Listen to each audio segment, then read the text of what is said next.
solo, en soledad, y cuando sales, prácticamente la mente del estúpido que entró ahí a meditar viene siendo la misma, porque la mente es un mono desencadenado que salta de rama en rama, de pensamiento en pensamiento, y es muy difícil de comprender, de entender y no digamos ya de domar, por decirlo de alguna manera. Parto desde aquí o salgo desde aquí en comentar que mi discurso no es el discurso este típico de viene un gran lama a decirnos que la meditación es la panacea para todo.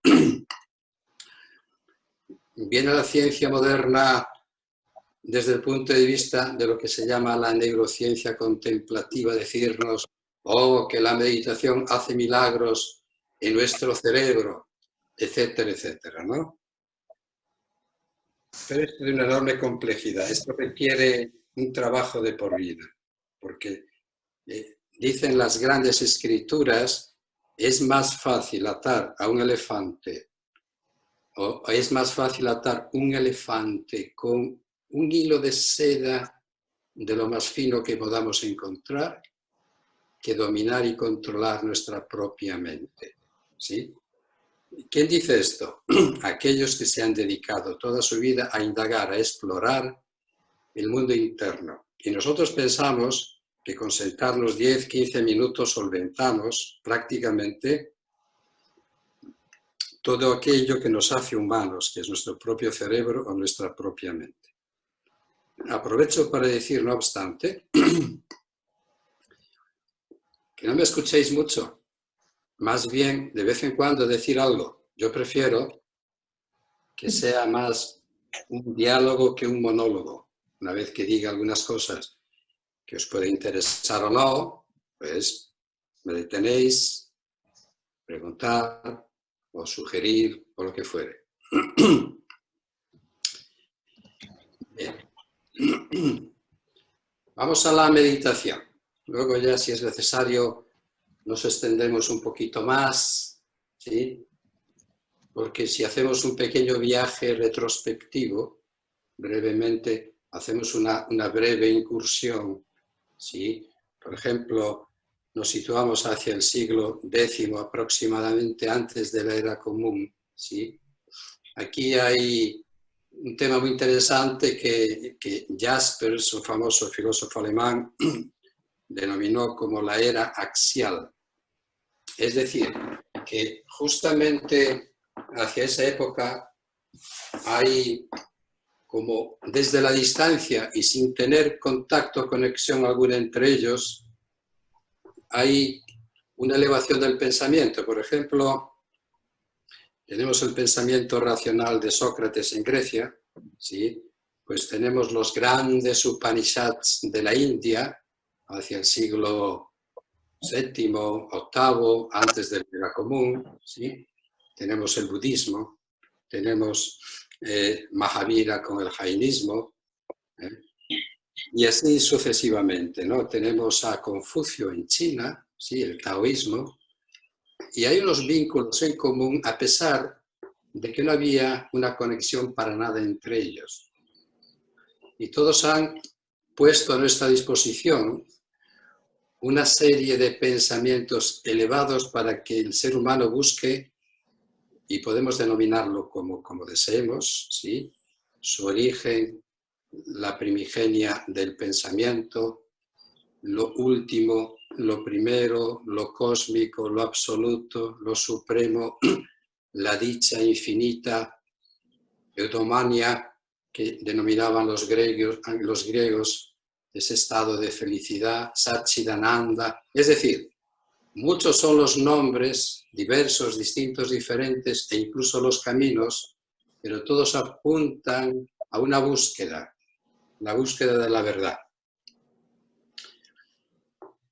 De ahí que en los diferentes monasterios, en los diferentes ashrams, en los diferentes o distintos movimientos espirituales, por ejemplo, en la India, los sramanas, así es como se denominan, los que buscan, los que pelean por la búsqueda de la verdad. Buda con sus enseñanzas a través de las 4 nobles verdades y todo lo demás, ¿sí? Nos hacen ver, Santo Tomás de Aquino, por ejemplo, dentro del cristianismo, dentro asimismo del islamismo, grandes seres pensantes, que todos ellos tienen o llegan a una misma conclusión. Cuando dicen definir una realidad que va más allá de la conciencia del individuo, es decir, de nuestra propia conciencia, ¿sí?, es vivir de forma engañosa, porque incluso la palabra definir significa poner límites. Y esa verdad de la que retóricamente estamos hablando es una verdad que le ponemos los límites de nuestro propio pensamiento, ¿sí?, y de tratar de explicar algo que es inefable, que no se puede expresar de ninguna manera, que no podemos acceder a esa experiencia. Es como si a un ciego de nacimiento tratamos de explicarle lo que es el color rojo. En tanto en cuanto no tenga la experiencia directa, no importa el tipo de explicaciones que demos, porque siempre su pregunta será la misma. Sí, sí, pero ¿qué es rojo? Hasta el día que tenga esa experiencia directa y todas sus dudas se desvanecen porque lo experimenta, lo vive, lo vivencia, lo siente. Eso es lo que en la India pues se llama a estos grandes maestros Jivamuktis, es decir, seres liberados en vida. En otras palabras, el estado que alcanzan no es un estado post-mortem que tenga uno que morirse para experimentarlo, ¿sí? Es como el que es creyente, muy creyente, tiene la expectativa de ir al cielo, pero resulta que para ir al cielo hay que morirse. Sin embargo, nadie quiere morirse. Esta es la cuestión, ¿sí? Por lo tanto, aquí hay una indagación interna, ¿sí?, que la meditación no es el término más adecuado a utilizar porque tiene unas connotaciones en nuestra lengua de pensamiento, de reflexión, ¿sí?, etcétera, ¿no? Digo que son grandes maestros que indagan en su propio yo, en su propio interior, y muchos de ellos, porque hay infinidad de ramas y de corrientes, pues establecen, ¿sí?, una comunicación con una serie de seguidores que van bebiendo de las fuentes de ese saber y van teniendo experiencias de acuerdo a la enseñanza de estos maestros. Pero no son enseñanzas ciegas que uno cree ciegamente y tiene que seguir a alguien. No, no, no. Más bien, siempre está la duda de por medio. Siempre está el cuestionamiento de por medio, ¿sí?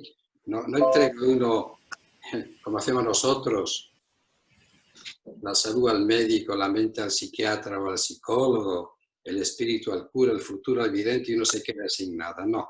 Aquí se establece en el buscador real, no nosotros, que enseguida, mediante la expectativa que tenemos por algo que nos llame mucho la atención, abrimos los ojos, los oídos y prestamos, ¿sí?, la máxima de las atenciones porque eso nos interesa a nosotros. Pero no suele llevar muy lejos, porque es una especie de fuego que alimentamos echándole gasolina y ese fuego hay que ir alimentándolo con un leño tras otro para que perdure, para que continúe. Lo mismo ocurre con la llamada meditación. Digo que si nos situamos en lo que podríamos denominar un nivel 1, ¿qué significaría esto? Esto es para entendernos, para poder establecer, no sé si me veis bien ahí, aquí, ¿sí? Significa que no voy a ir a través de la maravillosa historia de la meditación y de la búsqueda, esto nos llevaría muchísimo tiempo, pero reflexionamos someramente, muy por encima, sobre algún detalle. Surge en ashrams, lugares o comunidades de naturaleza espiritual, en monasterios o grupos que se reúnen en torno a alguien que tiene un gran conocimiento y sabiduría, y esto va pasando de uno a otro, de maestro a discípulo, estos linajes, que es así como se denominan, hasta nuestros días. Entonces, en esta búsqueda interna se trata de alcanzar, pues eso, samadhi, los que practicáis yoga, o sabéis el término, algo del Raja Yoga, o moksha, la liberación final, o los que practican la filosofía Advaita Vedanta, o son seguidores de Ramana Maharshi, por ejemplo. No importa que yo mencione estos nombres y sé que no estáis familiarizados, pero algún día os sonará. Si no es hoy, será otro día que leáis, os cuente, os diga. O acercándonos más a nuestra época, grandes vedantines. Vedantines son pensadores que sobre todo hablan de lo que se llama una filosofía muy elevada, que es la filosofía Vedanta. Vedanta. Y que la conclusión última de ese Vedanta, lo que representa, lo que dice, lo que enseña, ¿sí?, está centrado en unas frases, Mahavakyas, Aham Brahmasmi, yo soy Brahma. Es decir, mi esencia, mi verdadera naturaleza no es ni este cuerpo ni esta mente. Yo soy esa realidad última. Yo soy Brahma, yo soy lo supremo. ¿Sí? En otras palabras, yo soy Dios. Recuerdo que en una ocasión, cuando Swami Vishnu, de las muchas visitas que hizo a Vigo, le hicieron una entrevista. El día siguiente leo yo en el Faro de Vigo: un hindú dice que es Dios. Claro, esa es una interpretación del periodista, porque él hablaba en ciertos términos filosóficos para dar a entender que hay una búsqueda que te lleva a una realidad fuera o más lejos de este ser limitado y finito que somos cada uno de nosotros, ¿no? Por lo tanto, en estos ashrams, en estos buscadores, en estos monasterios, ¿sí?, y en todas las tradiciones, siempre ha habido una búsqueda, cada una de una forma distinta. Así es, ¿sí? Ahora bien, dejando esto aparte por un momento, dejándolo de lado, porque aquí requeriría una búsqueda relacionada con la espiritualidad, no con la religión. La religión es algo diferente, ¿sí? La espiritualidad, algo distinto. La espiritualidad no es otra cosa que la búsqueda denodada, profunda, ¿sí?, de una realidad que necesito obtener, lograr experimentar para salir del vacío que existe en mi interior, porque hay algo en mí que no me permite, que no me llena por completo. Siempre hay un vacío en el interior que nadie ni nada lo va a llenar nunca. De ahí que existe el deseo. El deseo en todos nosotros no es otra cosa que ausencia de plenitud, puesto que si estuviéramos plenamente satisfechos, no habría más que desear, ¿sí? Entonces, ahora quiero esto, luego quiero aquello, bueno, ahora lo que yo quería ya no lo deseo, etcétera, ¿no?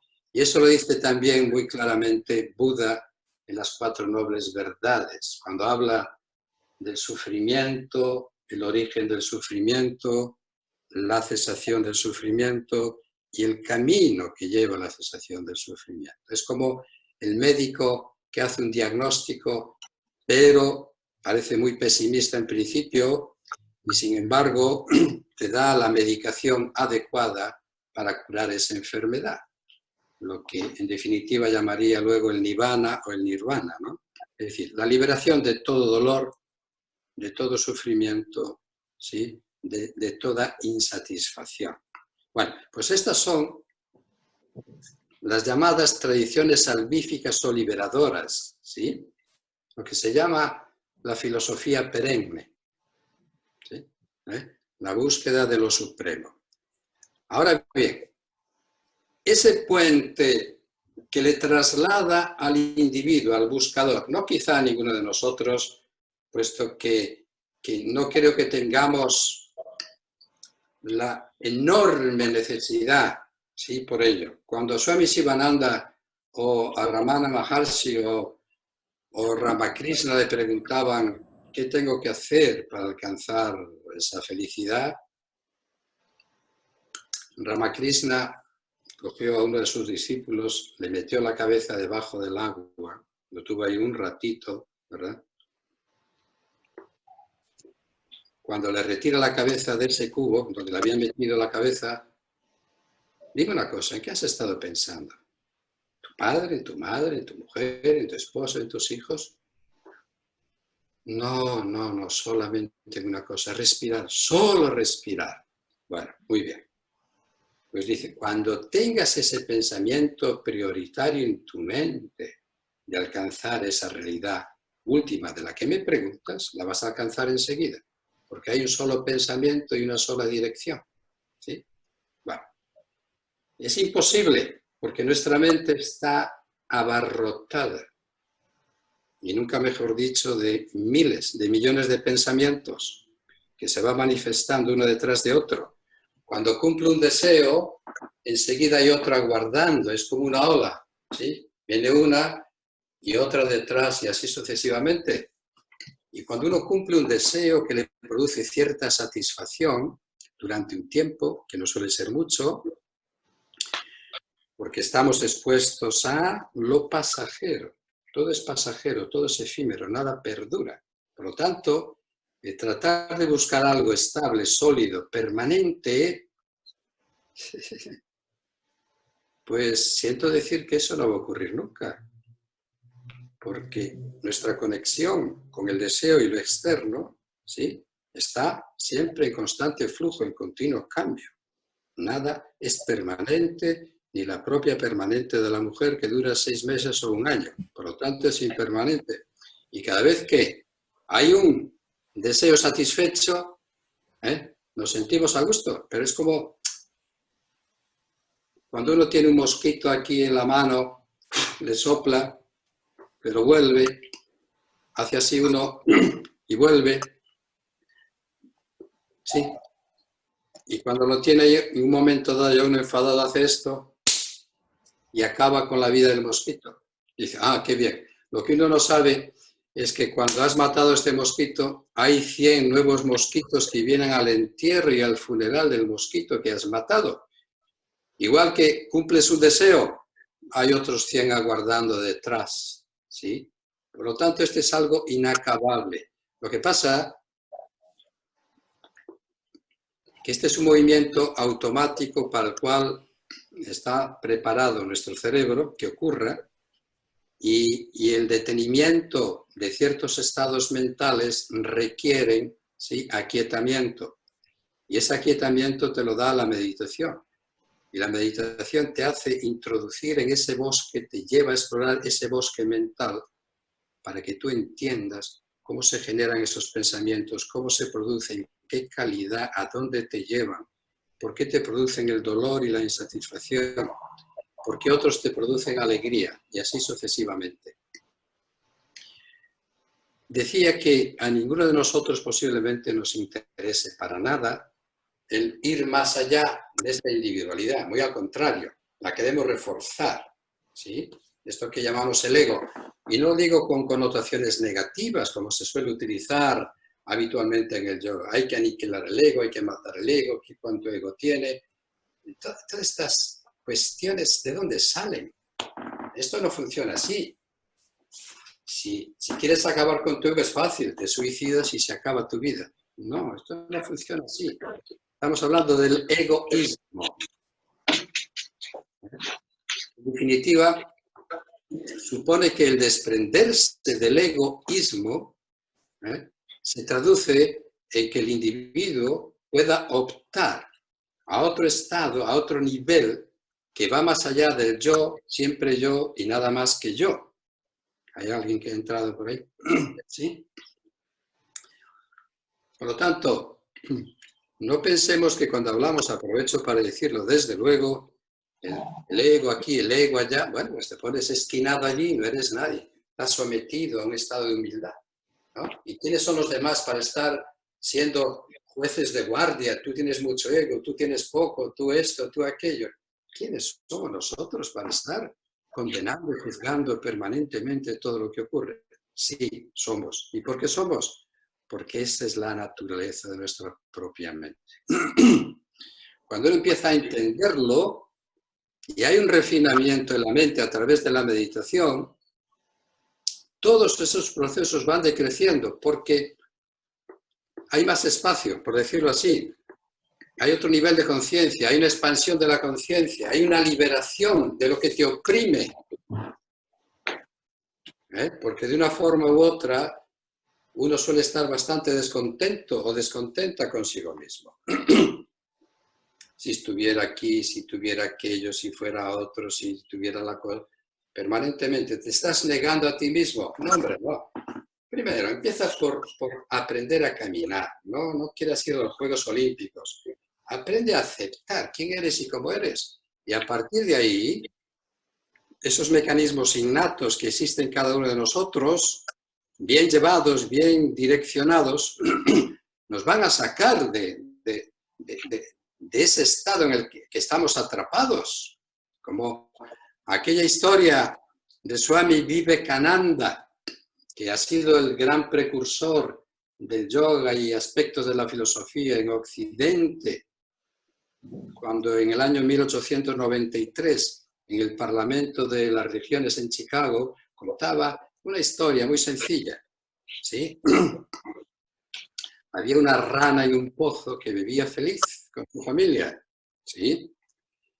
Entonces la rana iba de un lado al otro de su pozo y ese era su mundo, era su universo.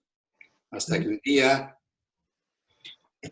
por cuestiones de mareas muy elevadas y todo lo demás, una rana que provenía del océano cae en el pozo donde estaba esa rana. Y la rana extrañada, había una rana un poco distinta, diferente, que no reconocía ni conocía, y le pregunta, ¿y tú de dónde vienes? Evidentemente a la rana del pozo le dice, yo del océano. ¿El océano? Yo no he escuchado esa palabra en mi vida. ¿De qué me estás hablando? Ese océano es más grande que este pozo donde nosotros vivimos. Nada, y la rana del pozo se regocijaba mostrando 5 metros de lado a lado del pozo, un poco de profundidad. Y obviamente la rana del pozo le decía, ¿cómo puedes tú comparar la inmensidad del océano con algo tan diminuto y pequeño como esto? ¿Sí? Y entonces la rana del pozo se iba enfadando cada vez más hasta que al final intentó echar de su pozo a la rana que venía del océano. Bueno, ¿qué quería decir con esto? Este es mi pozo, mi religión.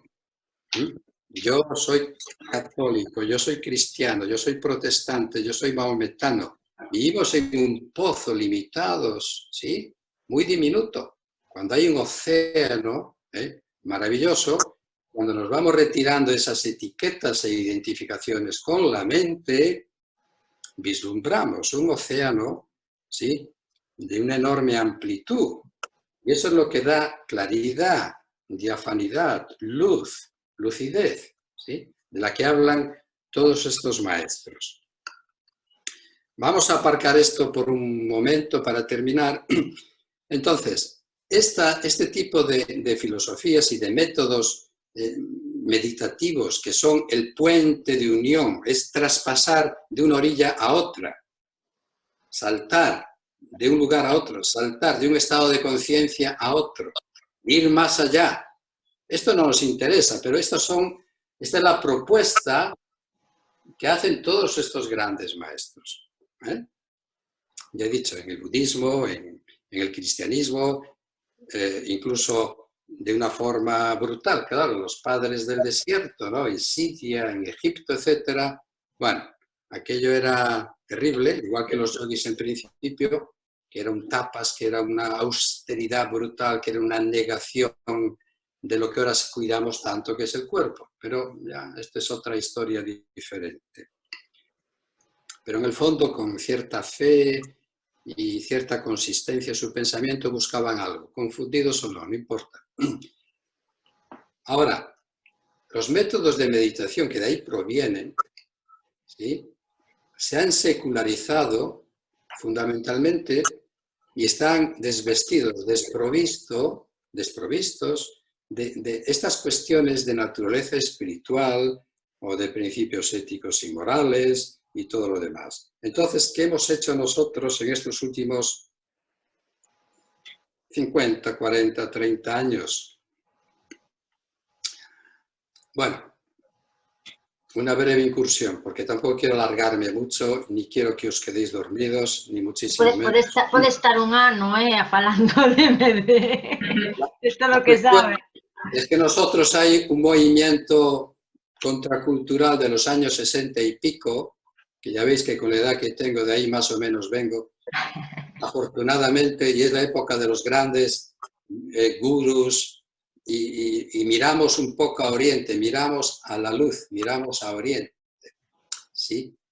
Entonces, es ahí donde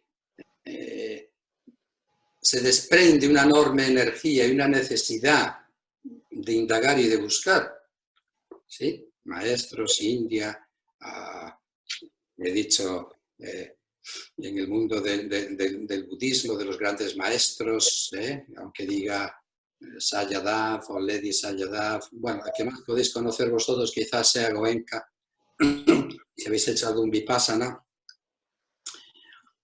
¿sí? Pero todos ellos siempre hablando de esa filosofía perenne de la que hablaba también Aldous Huxley y otros muchos, ¿no? Pero ahora, volviendo a donde nos encontramos, en esta sociedad moderna, poco de eso nos puede interesar. Nos interesa la meditación, pero como un método relacionado con el bienestar de mente y cuerpo y mente, ¿sí? Ahí aparece, por ejemplo, bueno, el doctor Benson en Harvard, ahora John Kabat-Zinn con el famoso mindfulness que ha venido a salvarnos la vida. Mindfulness, Dios mío, ¿qué es esto? Vivir el presente, vivir consciente, vivir despierto, todo ese tipo de cuestiones.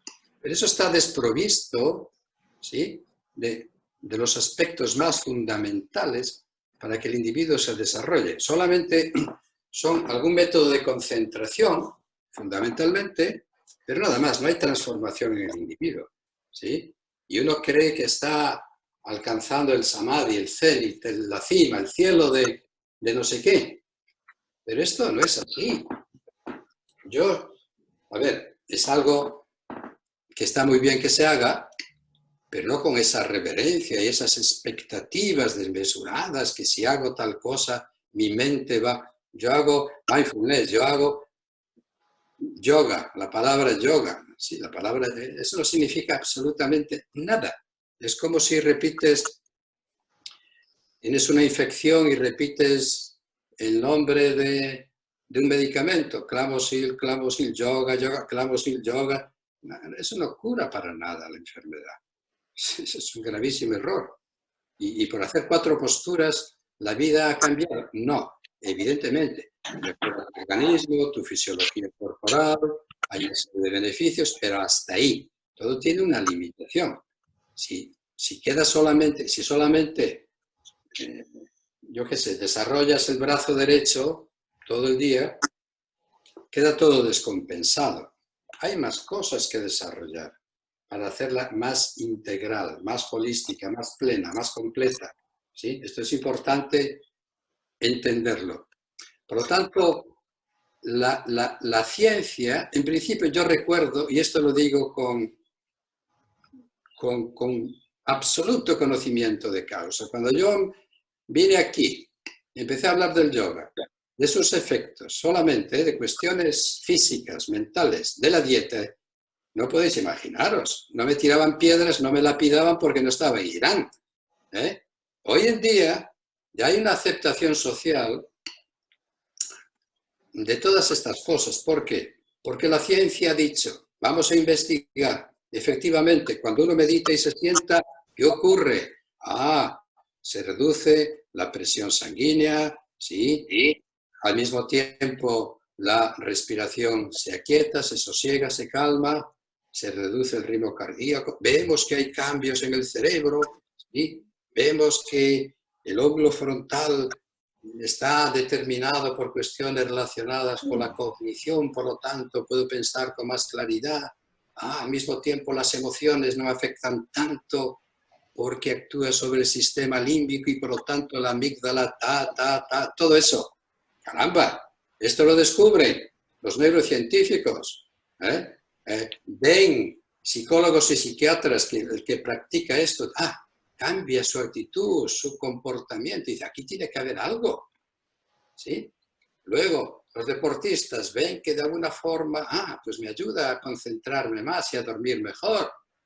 Entonces, todo esto lo vamos aceptando, pero aquí, nada más, en general digo, la práctica de estos estilos o métodos de meditación tiene la finalidad, fundamentalmente, de sentirse bien con uno mismo, que también es mucho, hay que decirlo, sentirse a gusto, mejorar las funciones orgánicas, ¿sí? Vencer, pues qué sé yo, el estrés, que es la causa que le lleva a uno al médico. Entre el 70% de las visitas y 80% al médico están relacionadas con el estrés.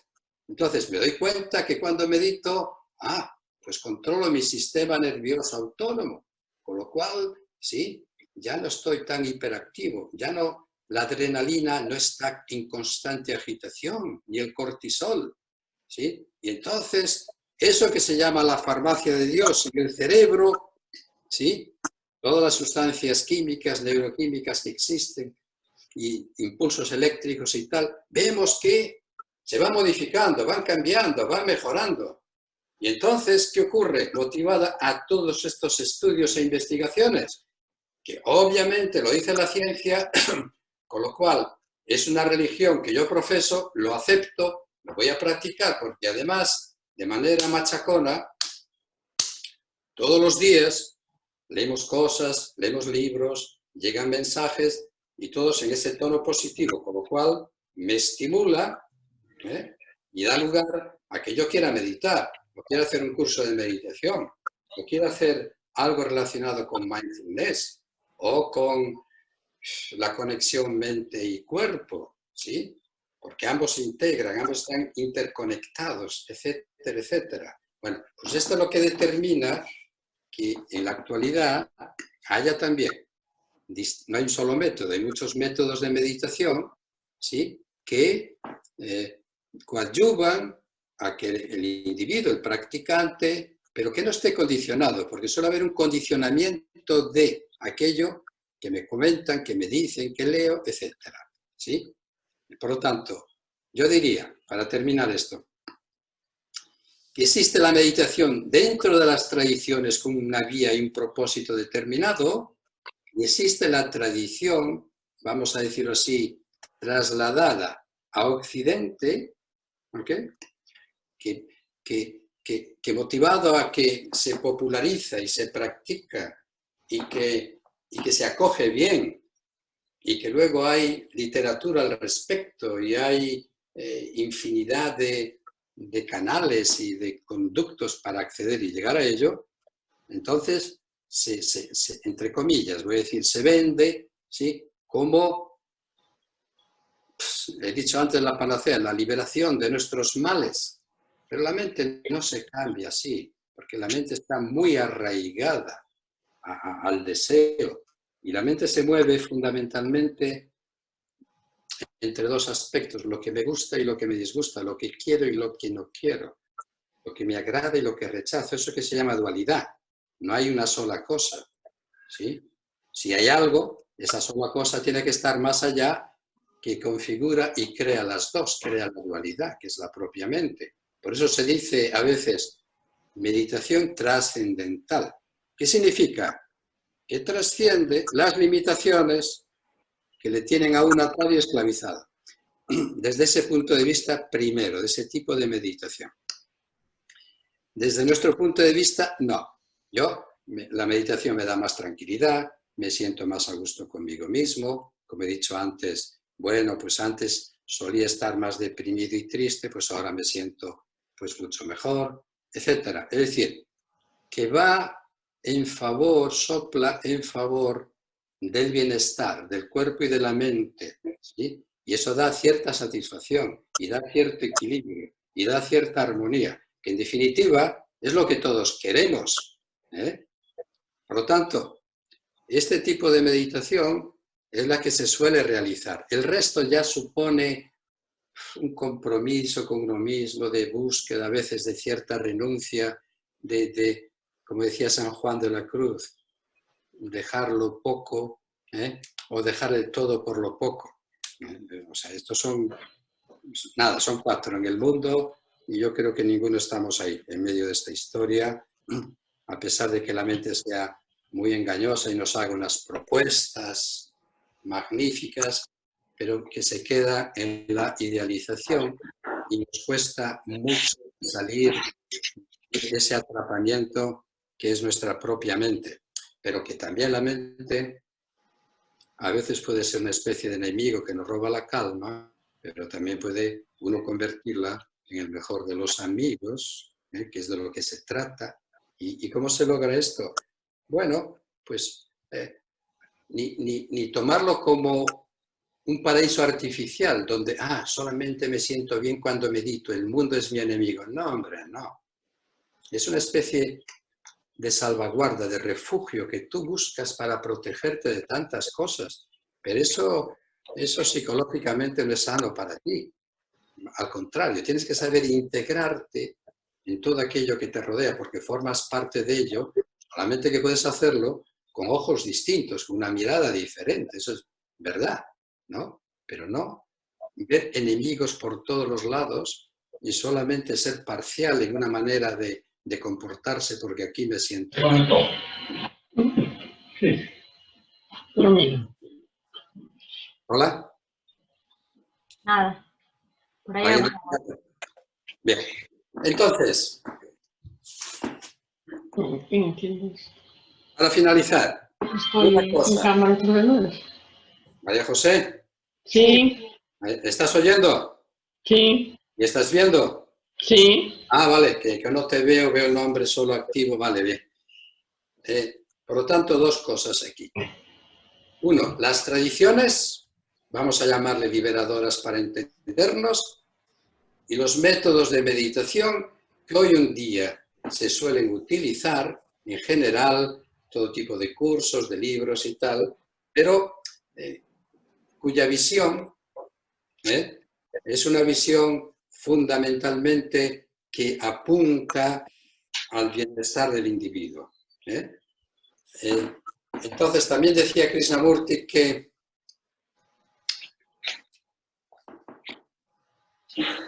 y cada quien, ¿sí? Si cada uno de nosotros, que somos, el universo está configurado por células individuales, 8.000 millones, lo mismo que este cuerpo está configurado por trillones de células individuales, y cada una tiene que cumplir con su función. Si no es así, a eso se le llama enfermedad, ¿no? Bueno, pues para que el universo sane, cada uno de nosotros tiene que sanar, para que todas las células configuradas, como una orquesta sinfónica, donde los instrumentos están bien afinados, que no desafinan, pues por ahí tienen que ir los tiros, por decirlo de alguna manera, ¿no? Bien, ¿cómo podemos meditar? Esta es otra historia que a veces nos sentamos y decimos, esto no es para mí, hoy no he tenido una buena meditación, ayer tuve una buena meditación, mi mente no para de funcionar, no puedo dejar mi mente en blanco. Todas estas expresiones, en el fondo, no tienen ningún sentido ni tienen razón de ser para el que medita, a pesar de que son expresiones que las utilizamos corrientemente, ¿no? Bueno, yo soy muy activo, por lo cual no me puedo sentar. Bueno, ya meditaré mañana. Bueno, yo llevo meditando 7 meses y es que no consigo controlar mi mente.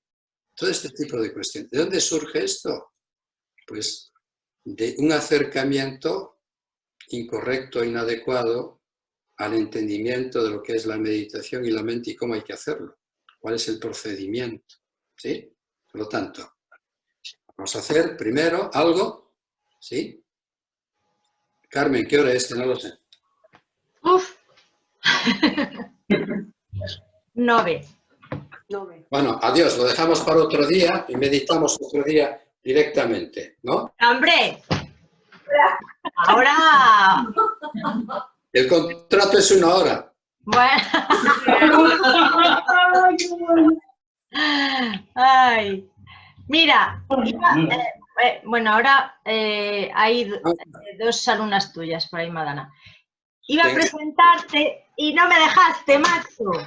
Al final, espera. No vamos a perder el hilo. Mira, bueno, me gustaría saber, a ver si os puedo ver, ¿quiénes de los que estáis aquí meditáis? Por favor, levantar un poquito la mano, así seré capaz de veros mejor. Sí, aquí Juan. Paulo y Carmen. Ok, vosotros 3. Y ¿sí? yo. ¿Los demás no habéis hecho nunca meditación? Pregunto. No, una vez.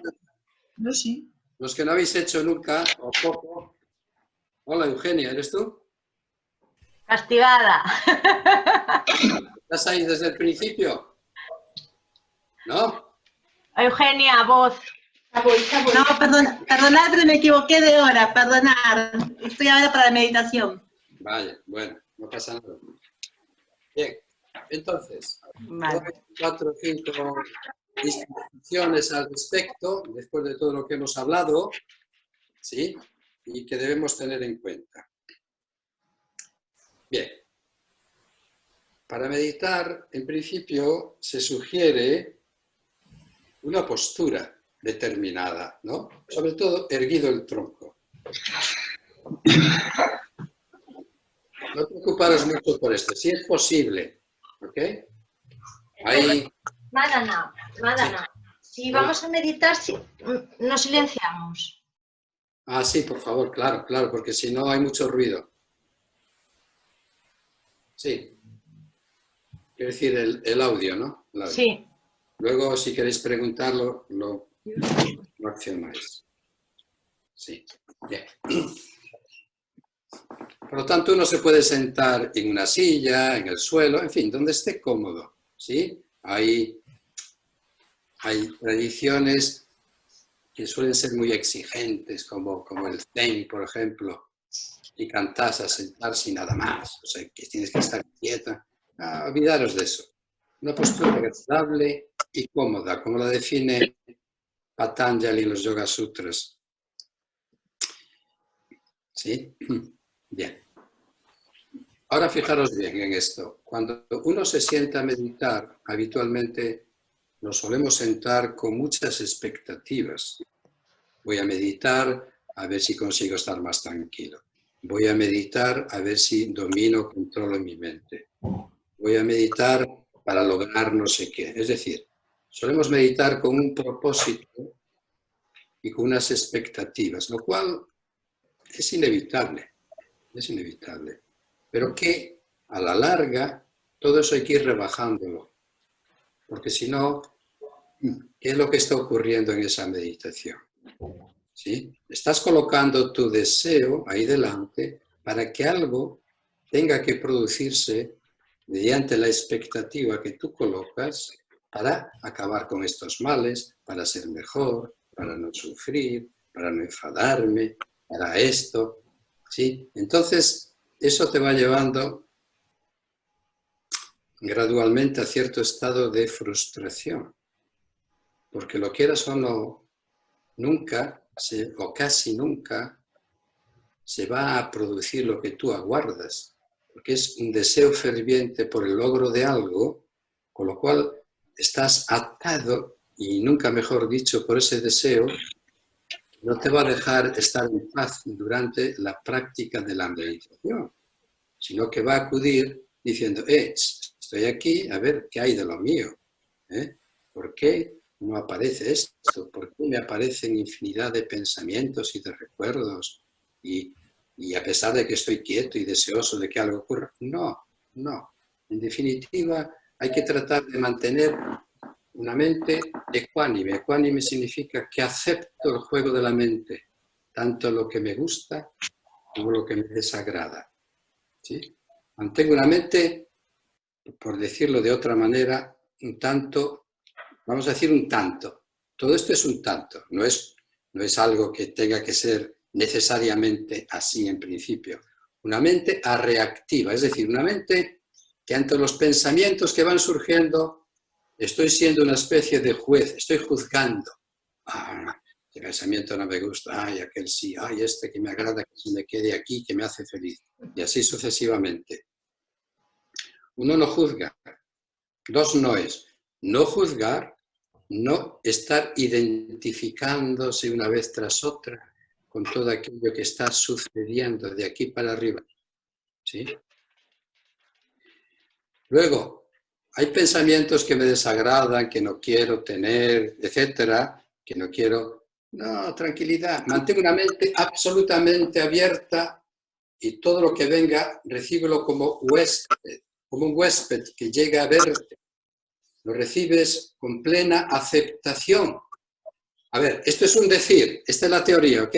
No significa que esto vaya a ocurrir, pero de vez en cuando lo vamos recordando, ¿sí? Y entonces, con esta actitud de cierto desprendimiento inicial, cierto, evidentemente, porque la mente está ahí para llamar a tu puerta y decirte, no me abandones ahora, que toda mi vida he estado ahí contigo y ahora no me quieres hacer caso, ¿eh? Mente receptiva. Aceptamos lo que ocurra, lo que suceda, lo que surja. Aprendemos a cultivar esa atención. Cultivo de la atención.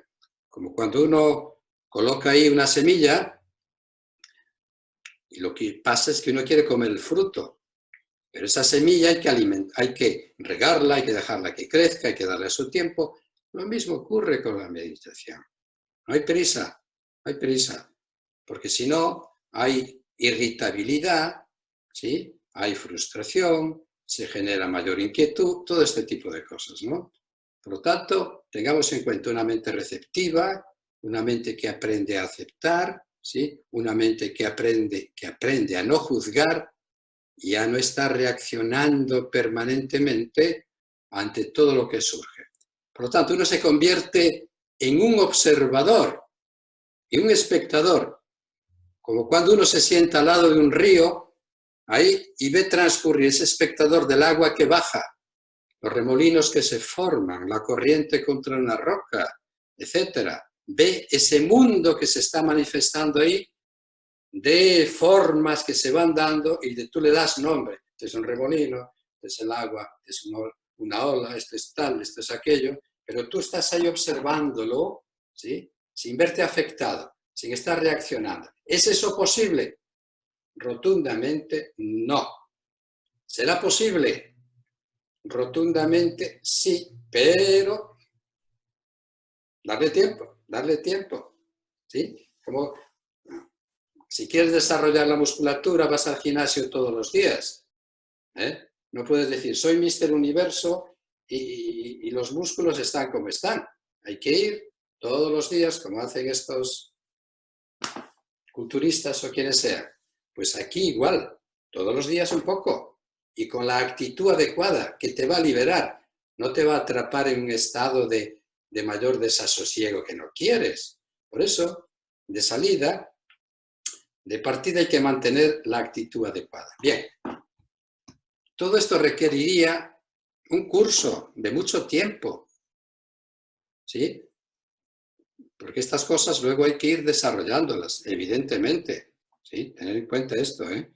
Bien, una vez que estamos sentados, hoy nos vamos a observar lo más cercano a nosotros, lo que está constantemente con nosotros, que es Anapanasati, la respiración. Vamos a hacer ahí 40, 80 tipos de meditación distinta. Vamos a hacer algo relativamente sencillo.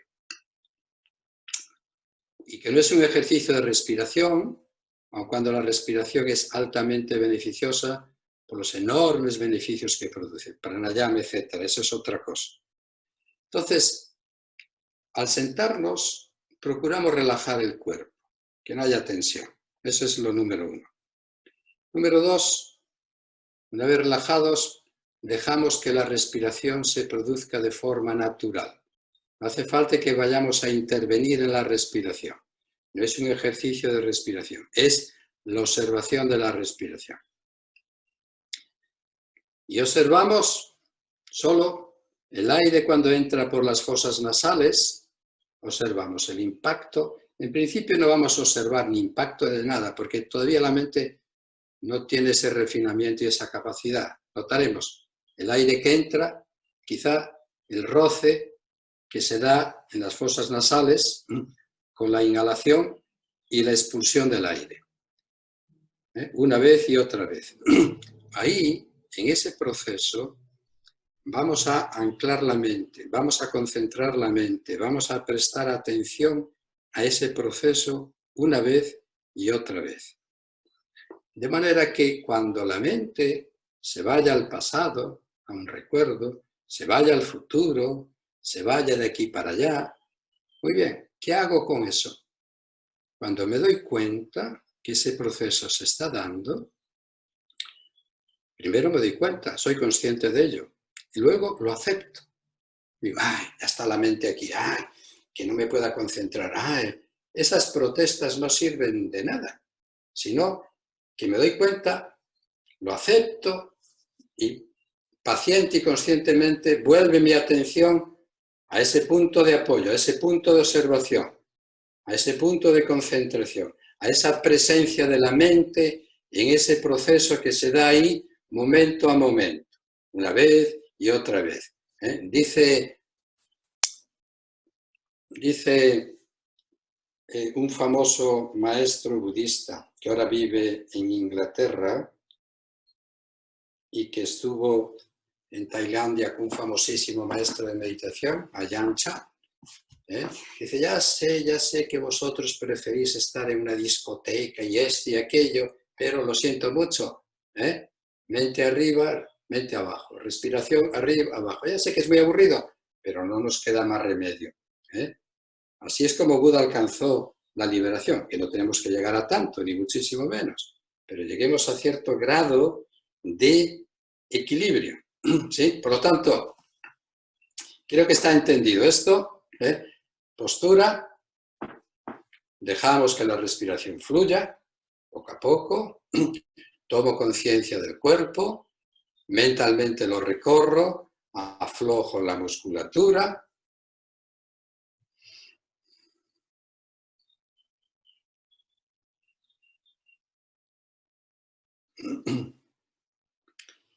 y llevo la atención de la mente a la altura de las fosas nasales y presto atención, fijo mi atención ahí y comienzo a ir observando el aire que entra, el flujo del aire al entrar, el roce del aire quizá, incluso la temperatura del aire al entrar. No estoy intentando que algo surja acorde a mi conveniencia, sino que aprendo a ver las cosas tal y como son, no como a mi mente le gustaría que fuesen. Me convierto en un observador. Observo el aire que entra, observo el aire que baja.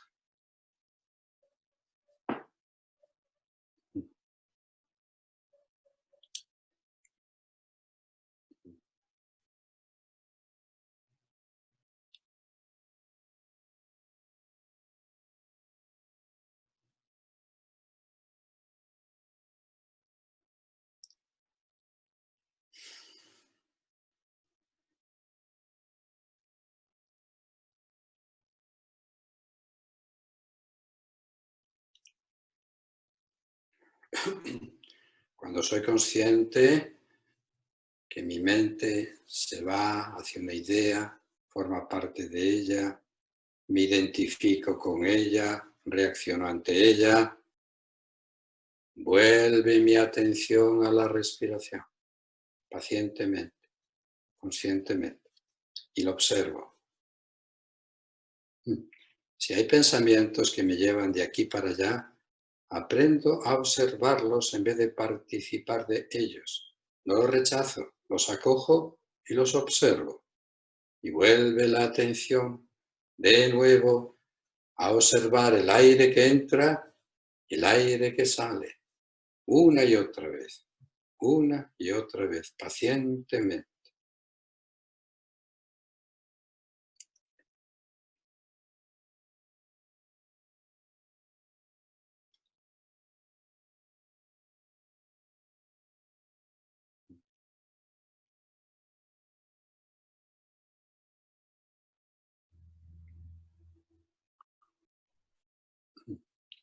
Incluso si noto alguna sensación física, el pie que me duele un poco, o la rodilla o la espalda, ¿sí? Si no es muy intenso en principio, aprendo a observarlo.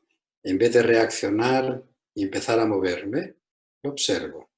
Ese ligero malestar, y notaré que en la medida en que lo observo y no me identifico, ese dolor o ese ligero malestar tiende a ir mudando, cambiando e incluso a veces desapareciendo. Y vuelve mi atención a observar el aire que entra, el aire que sale.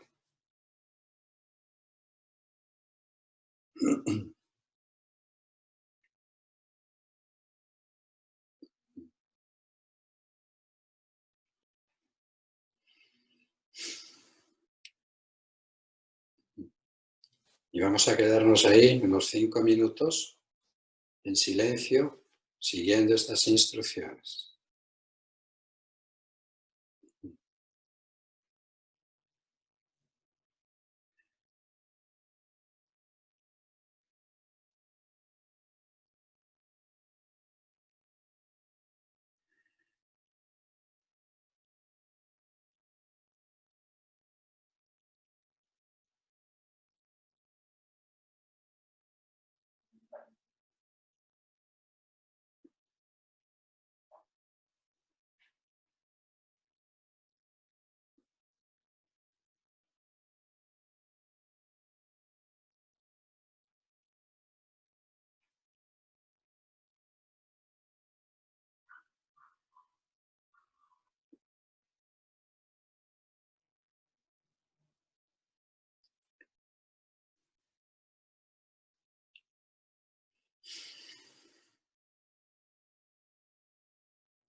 Ahora lentamente sí, hacemos unas respiraciones profundas y amplias, respirando profundamente.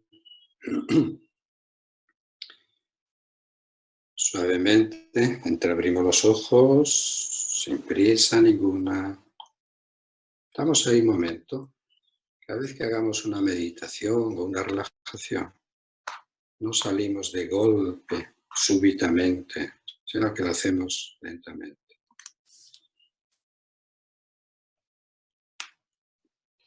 Muy bien. Estáis silenciados, si queréis preguntar. Déjame, termino con una pequeña historia que quiero contaros y ya está.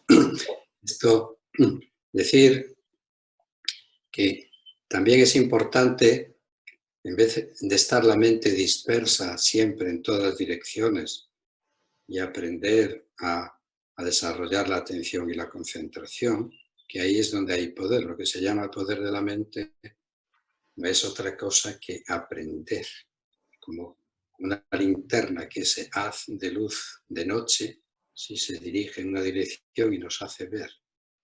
Lo mismo que los rayos del sol, dispersos en todas las direcciones, calientan, pero si colocamos una lupa, se concentran esos rayos y son capaces de quemar. Con la mente pasa exactamente igual. Cuando la entrenamos, ¿sí? Pero no lo hacemos meramente en sentadas meditativas solo, sino que pues todos los días y un día en especial, digamos un sábado, pues tengo 3 horas. Bueno, conscientemente voy a hacer todo lo que lleve a cabo muy atento. Me levanto de la cama, noto cómo piso, cómo salgo, cómo voy a la ducha, soy consciente, cómo me cepillo, cómo me lavo, etcétera, ¿sí? Cómo me he visto. O sea, aprovecho ciertos instantes para hacer esto muy conscientemente. Si no, vivimos muy alejados del presente y del propio cuerpo. Estamos en todas partes menos en nosotros. Tengo que ir aquí, tengo que ir allá, etcétera, ¿sí? Por lo tanto, esto es una sugerencia. También hacer algo de meditación caminando. Podemos hacer tantísimas cosas sin obsesión, con inteligencia, sin agobio y realmente disfrutando de lo que hagamos. No es una especie de obligación para lograr algo, ¿sí? Porque de ser así, no es lo que dice el Bhagavad Gita, lo que es un sabio entre los hombres. Le pregunta un personaje, Arjuna, a Krishna, ¿qué es un sabio entre los hombres? Dice, aquel que tiene una mente equilibrada en la victoria y la derrota, en la alabanza y la censura, ¿sí? En el placer y en el dolor.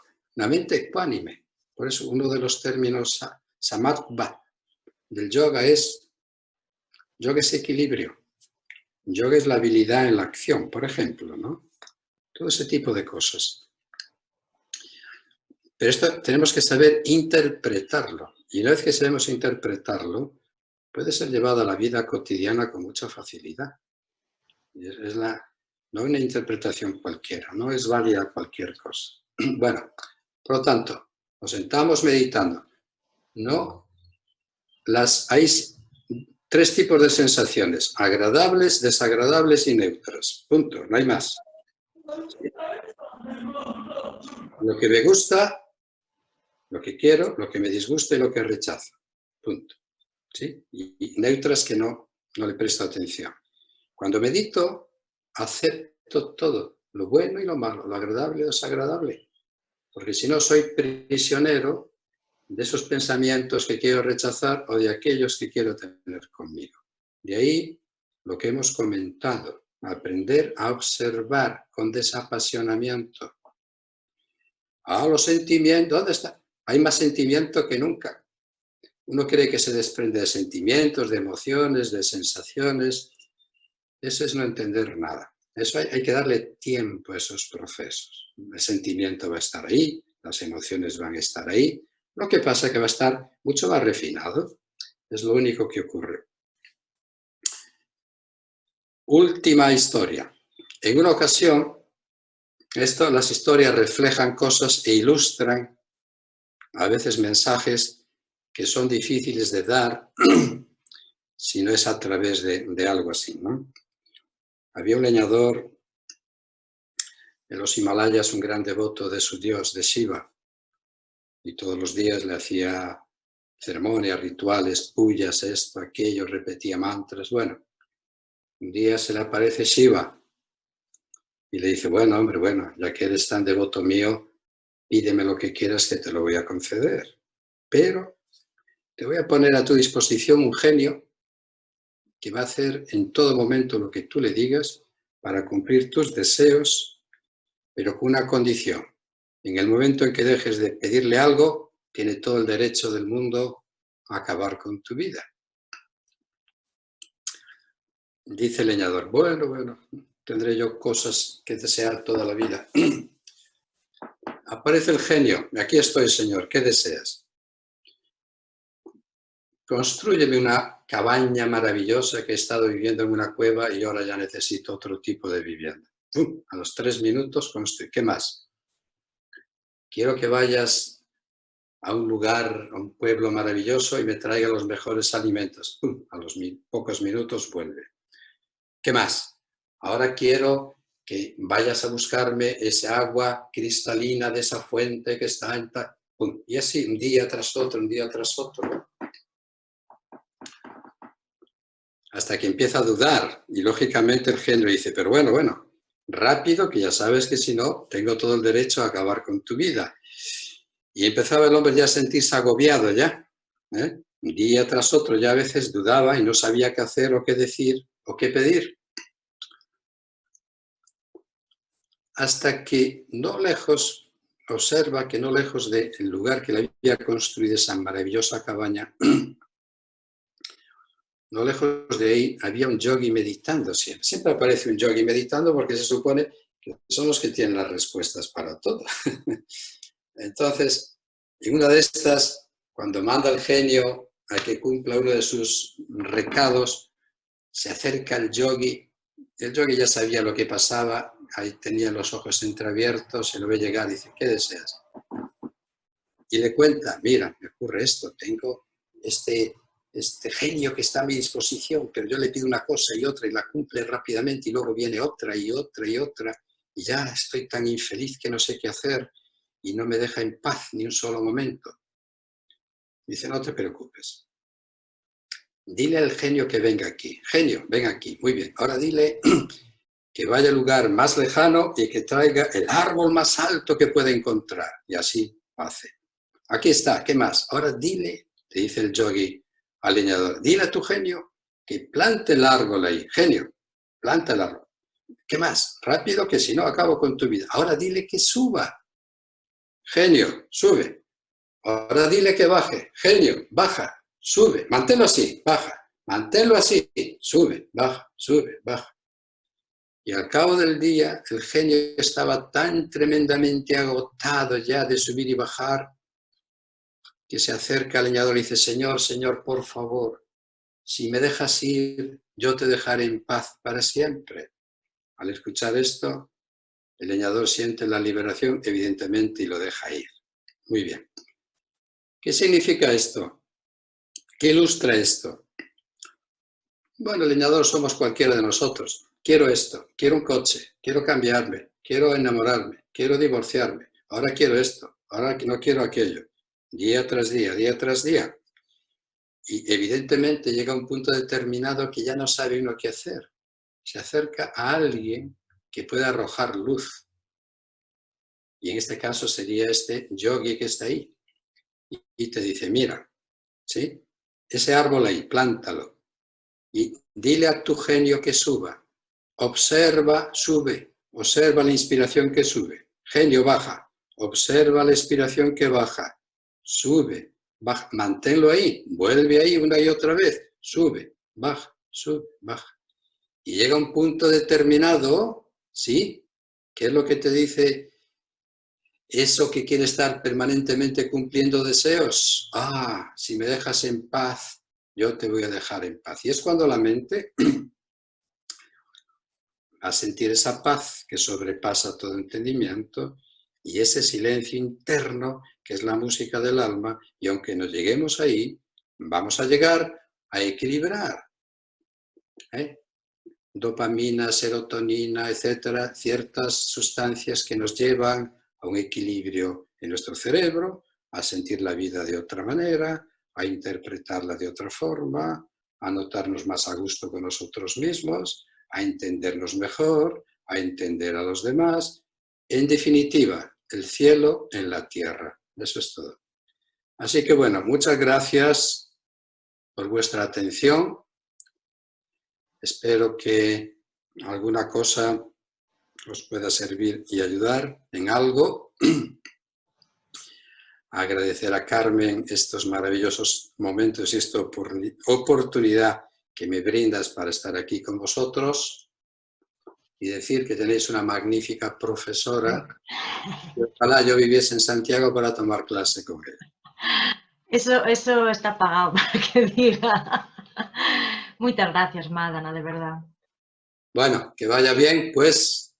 Carmen, gracias. Si queréis preguntar, aprovechando. Estáis silenciados todos, aviso. A ver, hombre, alguien. No, está bien.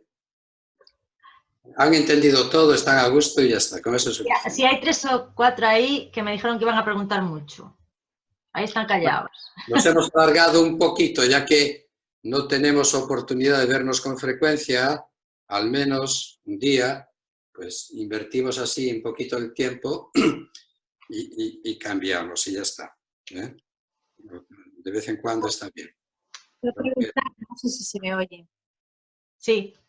Preguntar, no, pero bueno, es mucha información así de repente. Pero Venga, me quedo...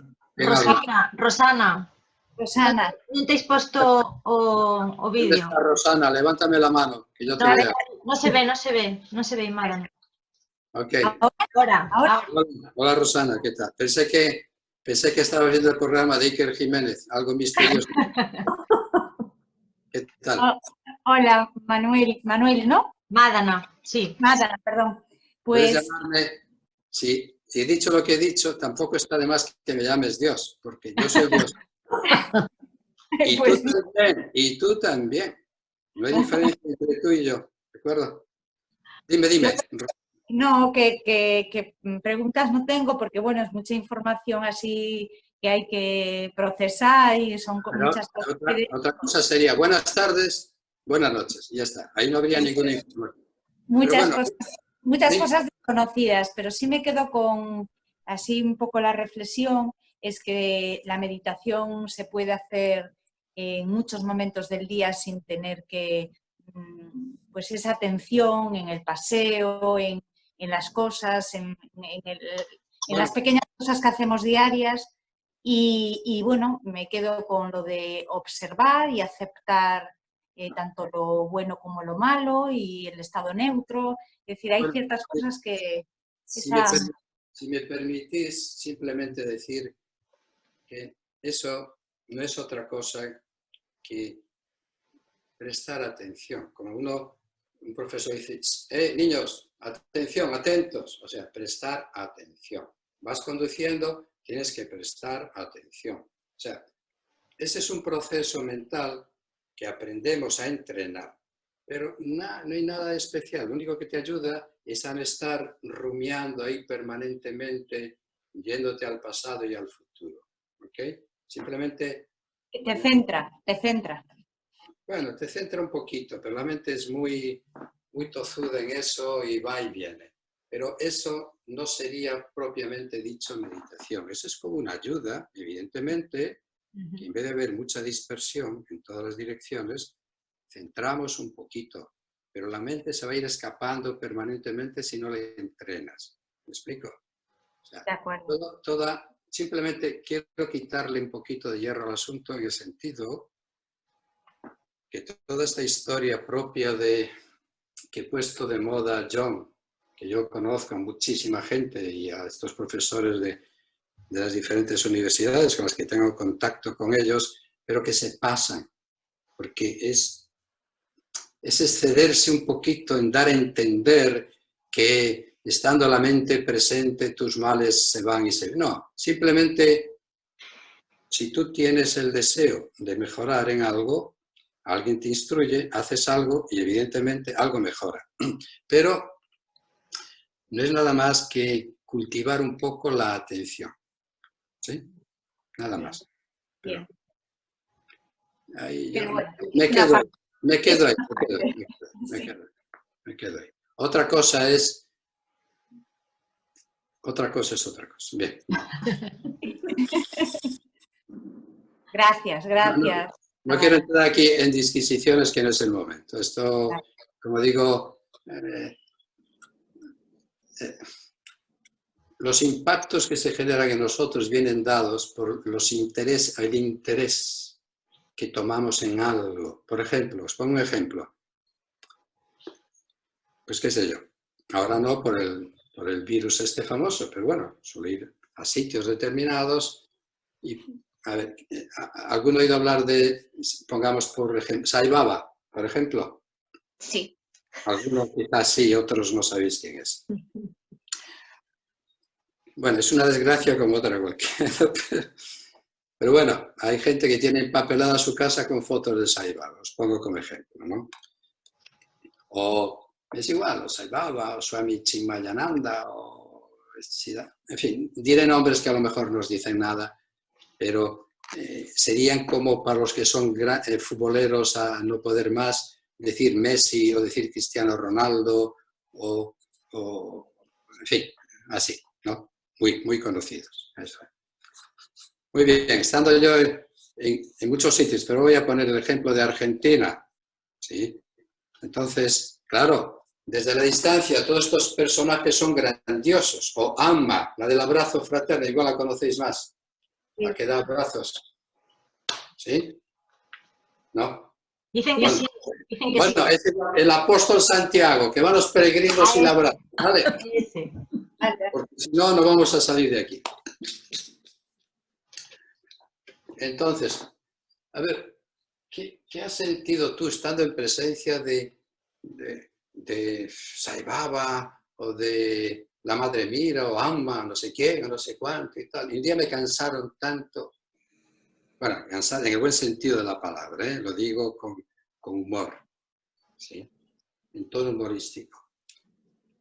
Entonces le digo, bueno, mira, estoy empezando a pensar realmente qué habrán sentido ellos en mi presencia, porque no tenemos que sentir nosotros solo, estando en presencia de algo.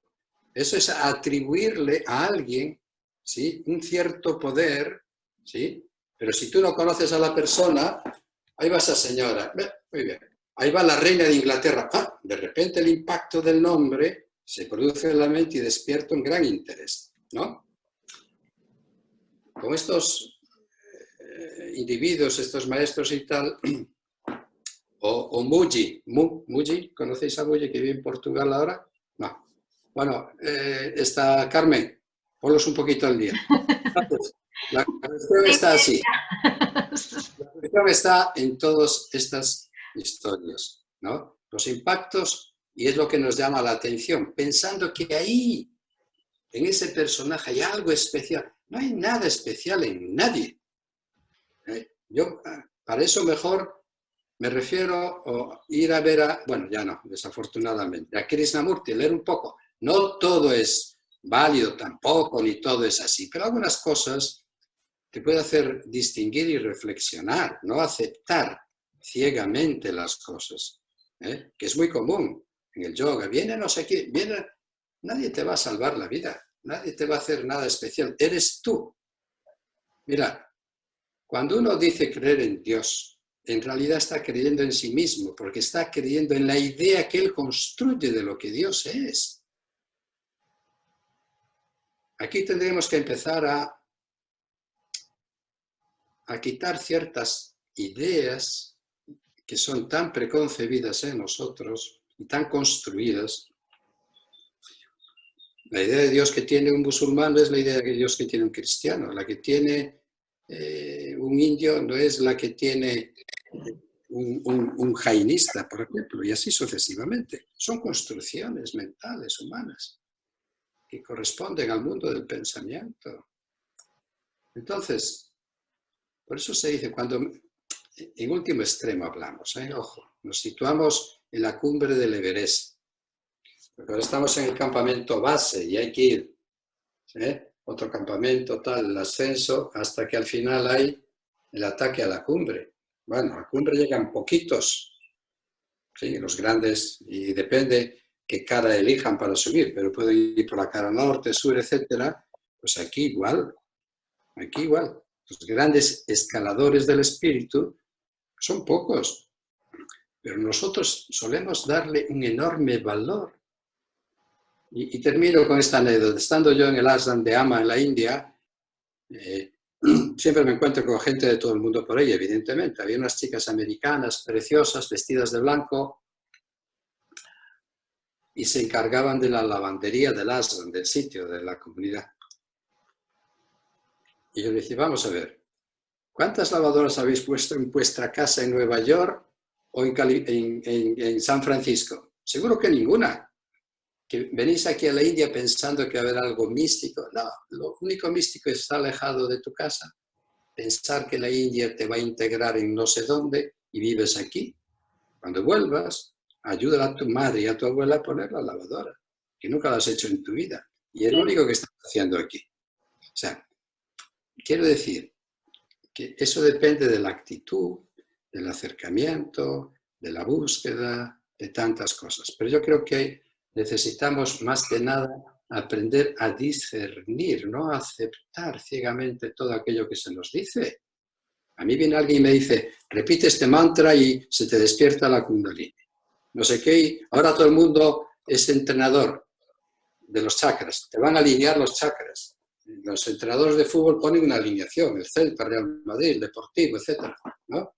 Alineación de los chakras, despertar tal, este chakra lo tienes ocluido, lo tienes bloqueado, te lo voy a desbloquear. ¿Qué es esto? Estas son cuestiones que nosotros vamos atribuyendo, pero que provienen de otra cultura y que nosotros vamos desarrollando y las vamos incorporando, las vamos asumiendo. Pero bueno, no quiero extenderme más. Yo creo que es suficiente, el sol se está poniendo ya y es hora de que vayáis a cenar, a dar un paseo, ahora que podemos a tomar algo, en fin, sobre todo disfrutar de la vida y no voy a hacer esto, porque no voy a hacer aquello, porque el ego, porque... Vamos a ver, no le podemos atribuir cosas negativas a casi todo. Tenemos que aprender a ver las cosas desde otra óptica, con otra claridad y no estar esclavizados y atrapados por ideas que alguien nos puede decir, tienes que seguir este curso. Este camino ha sido colocado ahí por alguien. Muy bien. Y puede ser bueno para estos que le interesa y se sienten inclinados. Pero a mí no me interesa. A lo mejor me interesa ir más por aquí o por libre. No, eso de vivir condicionado es lo peor que nos puede pasar. Confinado como hemos estado, condicionado como estamos, atrapados como estamos. Por lo tanto,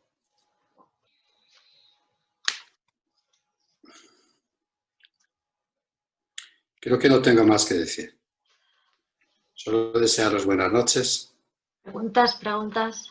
Y si tenéis alguna otra pregunta, pues bien. Muchas gracias. Bueno, Gracias. gracias a todos. Ya nos veremos en cualquier momento. Gracias.